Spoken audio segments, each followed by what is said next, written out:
மீன் குழம்பு செய்யலாங்க. மீன் குழம்பு செய்கிறதுக்கு சின்ன வெங்காயம் 1 கப் எடுத்துருக்கிறேன். ஜிலேபி மீன் 1/2 கிலோ எடுத்துருக்கிறேன். இதுக்கு சின்ன வெங்காயம் போட்டு வணக்கிட்டு கொஞ்சம் எண்ணெய் ஊற்றி நல்லா வணக்கிடலாங்க.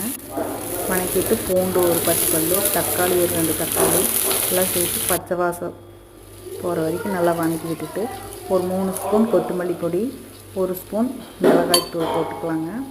மிளகாய்த்தூள் 1 ஸ்பூன், காரத்துக்கு வேணால் இன்னும் கொஞ்சம் கூட சேர்த்திக்கலாம். நான் 1 ஸ்பூன் சேர்த்திட்டேன். இது பச்சை வாசம் போகிற அளவுக்கு வணக்கிட்டு ஒரு சின்ன நெல்லிக்காய் சைஸ் புளி போட்டு மிக்ஸி ஜாரில் சேர்த்து நல்லா நைஸாக அரைச்சி எடுத்துக்கலாம்.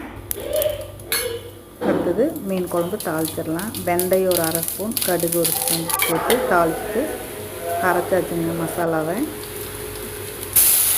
இதை ஊற்றி நல்லா தண்ணி ஊற்றி கொஞ்சம் ஜார் கழுவு தண்ணி ஊற்றி கலக்கி எந்த அளவு தண்ணி வேணுமோ அந்த அளவுக்கு தண்ணி ஊற்றி கொதிக்க வச்சுக்கலாம். நல்லா